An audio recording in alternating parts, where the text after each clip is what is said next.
मित्रों, एक समय की बात है जब देवी राधा रानी भगवान श्री कृष्ण के साथ गोलोक में विश्राम कर रही थी।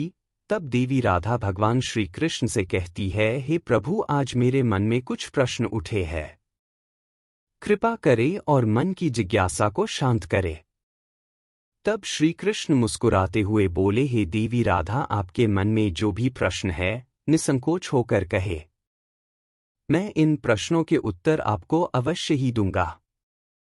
मित्रों, तब राधा रानी कहती है, हे प्रभु, मेरे प्रश्न ये है कि किस श्राप के कारण महिलाओं को गर्भवती होना पड़ा तथा केवल नारी जाति को ही गर्भवती क्यों होना पड़ता है।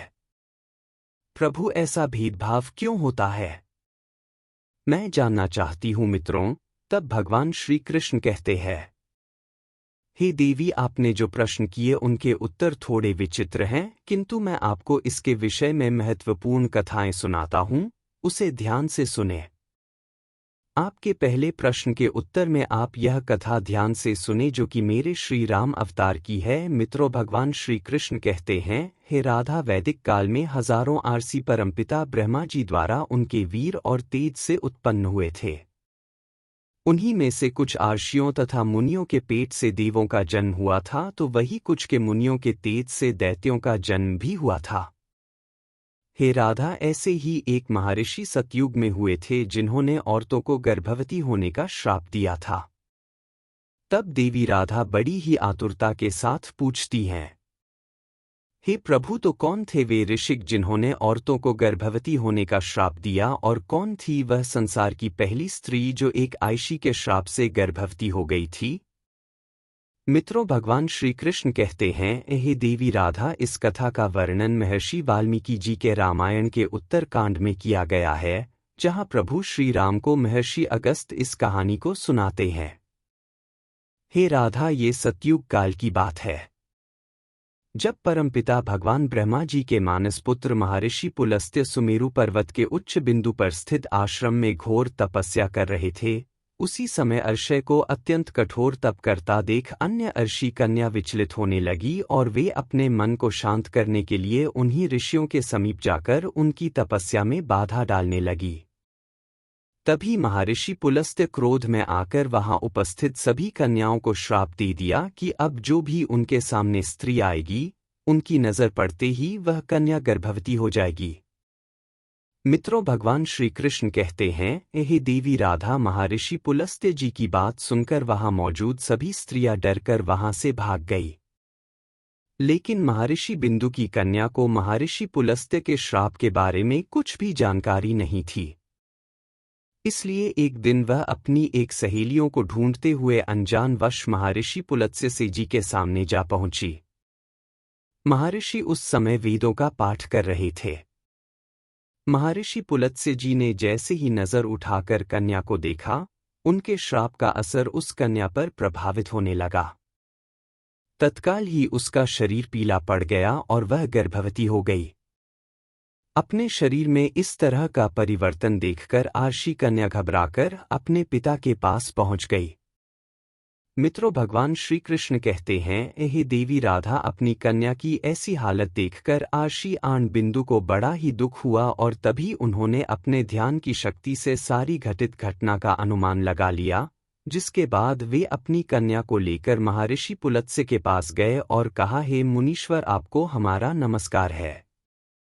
मेरी पुत्री अनजाने में आपके पास आई थी, किंतु आपके श्राप के कारण आज वह संसार की पहली स्त्री है जो गर्भवती हुई है। मेरा आपसे निवेदन है कि आप इसे भिक्षा के रूप में ग्रहण करें।